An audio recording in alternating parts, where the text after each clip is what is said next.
So hello guys, welcome back. അപ്പോൾ നിങ്ങൾ തമ്മിലൊക്കെ കണ്ടല്ലോ, ഒരു സാംസങ്ങിൻ്റെ ഫോണും ഒരു ലാപ്ടോപ്പും ഉണ്ടെങ്കിൽ നിങ്ങൾക്ക് നിങ്ങളുടെ വേറെ ആപ്പും കൂടാണ്ട് നിങ്ങൾക്ക് ഇതിൻ്റെ സെക്കൻഡറി സ്ക്രീനായിട്ട് ഫോൺ ഉപയോഗിക്കാം. പക്ഷേ ഈ വീഡിയോയിൽ സർപ്രൈസും കൂടെ ഉണ്ട്. നിങ്ങൾക്ക് ഈ സെക്കൻഡറി സ്ക്രീനായിട്ട് ഫോൺ ഉപയോഗിക്കുന്നത് കൂടാണ്ട് തന്നെ നിങ്ങൾക്ക് ഇത് വെച്ച് ഇത് കൺട്രോൾ ചെയ്യാൻ പറ്റും. ഓക്കെ, വേറെ ആപ്പും വേണ്ട. നിങ്ങളുടെ സാംസങ് ഫോണിൽ തന്നെ ഒരു സെറ്റിംഗ്സ് ഉണ്ട്. അതിന് അത് ഹൈഡ് ആയിട്ട് കിടക്കുന്ന ഒരു പരിധി വരെ എല്ലാവരുടെയും. ഇതിപ്പോൾ സാംസങ്ങിൽ M20 ഉണ്ട്, 6-7 വർഷം മുമ്പത്തെ ഫോൺ. ഇതിൻ്റെ അകത്ത് ഉണ്ടെങ്കിൽ നിങ്ങളുടെ ഫോൺ എന്തായാലും ഉണ്ടാവും. ഓക്കെ, നമുക്ക് ആദ്യമേ എന്തൊക്കെയാണ് ചെയ്യേണ്ടതെന്ന് നോക്കാം. ആദ്യമേ ലാപ്ടോപ്പിലും ചെറിയ കാര്യങ്ങൾ ചെയ്യാനുണ്ട്. ഒരു ആപ്പും വേണ്ട കേട്ടോ, ഫോണിലും ചെറിയ കാര്യങ്ങൾ ചെയ്യാനുണ്ട്. ഓക്കെ, സോ നമുക്ക് നേരെ വീഡിയോ ഇട്ടുക. സോ ഇനി നമുക്ക് ലാപ്ടോപ്പിലല്ലേ കമ്പ്യൂട്ടറിൽ എന്താ ചെയ്യേണ്ടത് നോക്കാം. അതിന് വേണ്ടി നിങ്ങൾ ആദ്യമേ അതിൻ്റെ സെറ്റിംഗ്സ് ഓപ്പൺ ചെയ്യണം. സെറ്റിംഗ്സ് ഓപ്പൺ ചെയ്ത് കഴിയുമ്പോഴത്തേനും നിങ്ങൾക്ക് ഇവിടെ സിസ്റ്റം എന്നൊരു ഓപ്ഷൻ കാണാൻ പറ്റും. അത് സെലക്ട് ചെയ്യണം. എന്നിട്ട് കുറച്ചടിയിലോട്ട് സ്ക്രോൾ ചെയ്യുമ്പോഴത്തേനും പ്രൊജക്റ്റിംഗ് ടു ദിസ് PC എന്നൊരു ഓപ്ഷൻ കാണാൻ പറ്റും. പ്രൊജക്റ്റിംഗ് ടു ദിസ് PC അത് ഓപ്പൺ ആക്കണം. അപ്പോൾ നിങ്ങൾക്കിവിടെ ഇത് സാധാരണ എല്ലാവർക്കും ഓഫായിരിക്കും. അത് നിങ്ങൾ അവൈലബിൾ എവരിവെയർ ആക്കണം. എന്നിട്ട് ഇത് ഓണാണെന്ന് ഉറപ്പ് വരുത്തണം. ഡിസ്കവറബിൾ. ഓക്കെ, ഇത് അവൈലബിൾ എവരിവെയർ ആക്കണം. ഇത് ഓണാണെന്ന് ഉറപ്പ് വരുത്തണം. ഓക്കെ, ഇത്രയും നിങ്ങൾ കമ്പ്യൂട്ടർ ചെയ്താൽ മതി. എന്നിട്ട് വിൻഡോസും കെയും കൂടെ ഒരുമിച്ച് വെക്കണം. അപ്പോഴത്തേനും നിങ്ങൾക്ക് ഇങ്ങനൊരു പോപ്പ് വിൻഡോ ഓപ്പൺ ആയി വരും. ഇത്രയും മാത്രം നിങ്ങൾ കമ്പ്യൂട്ടറിൽ ചെയ്താൽ മതി. ഇനി നമുക്ക് ഫോണിൽ എന്താ ചെയ്യേണ്ടതെന്ന് നോക്കാം. ഓക്കെ, ഫോണിൽ നിങ്ങൾ എന്താ ചെയ്യേണ്ടതെന്ന് വെച്ചാൽ ജസ്റ്റ് മേലിൽ താഴത്തോട്ട് സ്വൈപ്പ് ചെയ്യണം. സ്വൈപ്പ് ചെയ്യുമ്പോഴത്തേനും നിങ്ങൾക്ക് ഇവിടെ സ്മാർട്ട് വ്യൂ എന്ന് പറഞ്ഞ ഓപ്ഷൻ കാണാൻ പറ്റും. സ്മാർട്ട് വ്യൂവിലൊന്ന് ഞെക്കി പിടിക്കണം.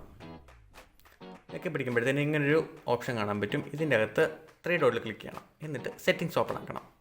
സെറ്റിംഗ്സ് ഓപ്പൺ ആക്കുമ്പോഴത്തേനും ഇവിടെ എബൌട്ട് സ്മാർട്ട് വ്യൂ എന്ന് കാണാൻ പറ്റും. ഓക്കെ, അതിൽ ക്ലിക്ക് ചെയ്യണം. അപ്പോഴത്തേനും നിങ്ങൾക്ക് ഇങ്ങനൊരു പേജ് വരും. ഇതിൻ്റെ അകത്ത് നിങ്ങളൊരു സ്മാർട്ട് വ്യൂവിൽ 5 തവണ ഞെക്കണം.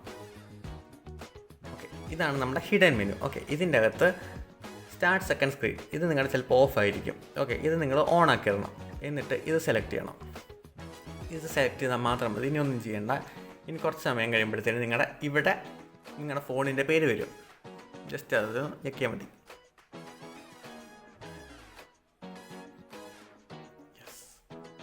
നിങ്ങൾ കണ്ടത് ഇപ്പോൾ ഇതിൻ്റെ സ്ക്രീനാണ് ഇങ്ങോട്ട് വന്നിരിക്കുന്നത്. Same screen. ഓക്കെ, ഇനി ഇതിനകത്ത് നിങ്ങൾക്ക് ഓപ്ഷൻസ് ആണ്. നിങ്ങൾക്ക് എന്ത് വേണം ചെയ്യാം. ഇതിൻ്റെ അകത്ത് ഡ്യൂപ്ലിക്കേറ്റ് ചെയ്യണോ ഡ്യൂപ്ലിക്കേറ്റ് ചെയ്യാം. ഇപ്പോൾ എക്സ്റ്റെൻഡ് ചെയ്യണം എക്സ്റ്റെൻഡ് ചെയ്യാം. സെക്കൻഡ് സ്ക്രീൻ മാത്രം ആക്കണേ അങ്ങനെ ആക്കാം. ഓക്കെ, ഇതിൻ്റെ അകത്ത് ഞാൻ പറഞ്ഞ സർപ്രൈസ് എന്താണെന്ന് വെച്ചാൽ ഇത് allow mouse keyboard and other input from this device on ആക്കിടണം. ഓക്കെ, എന്നിട്ട് നിങ്ങൾക്ക് വേണമെങ്കിൽ ഈ സ്ക്രീനിൽ ഉപയോഗിക്കാൻ പറ്റും ലാപ്ടോപ്പ്. ഇതാണോ,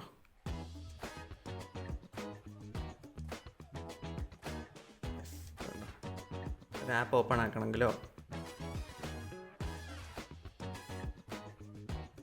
ഇങ്ങനെ നിങ്ങൾക്ക് സാധാരണ പോലെ ഉപയോഗിക്കാൻ പറ്റും. നിങ്ങളുടെ ഫോണിൽ കൂടെ നിങ്ങളുടെ ലാപ്ടോപ്പ് ഉപയോഗിക്കാൻ പറ്റും. ഇപ്പോൾ ഞാൻ യൂട്യൂബ് എടുക്കുക. കണ്ടോ, ഇത് ക്ലോസ് ചെയ്യണമെങ്കിൽ നമുക്ക് സാധാരണ പോലെ ഉപയോഗിക്കാം. ഇനി സെക്കൻഡ് സ്ക്രീൻ ആക്കണമെങ്കിൽ നിങ്ങൾക്ക് ഇവിടെ ഒരു ചെറിയ ഓപ്ഷൻ കാണാൻ പറ്റും. ഇവിടെ ഈ താഴത്തായിട്ട് നിങ്ങൾ ഇത് തെളിഞ്ഞ് വെക്കണം. എന്നിട്ട് ഇതിൻ്റെ അകത്ത് നിങ്ങൾ എക്സ്റ്റെൻഡ് കൊടുക്കണം. എക്സ്റ്റെൻഡ് കൊടുക്കുമ്പോഴത്തേനും ഇതിൻ്റെ അകത്ത് ആപ്പൊക്കെ പോകും. അപ്പോൾ ഞാൻ എക്സാമ്പിളായിട്ട് ഇവിടെ ഒരു ദിസ് PC ഓപ്പൺ ആക്കി കാണിച്ചു തരാം.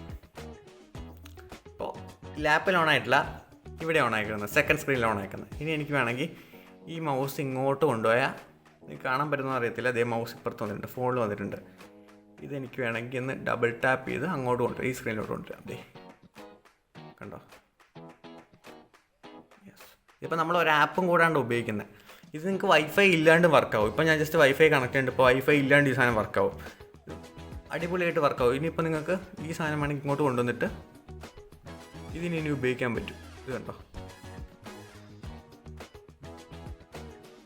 ഇപ്പോൾ ഇതാക്കണമെങ്കിൽ കണ്ടോ, ഇപ്പം എന്തായാലും ഓപ്പൺ ആക്കണമെങ്കിൽ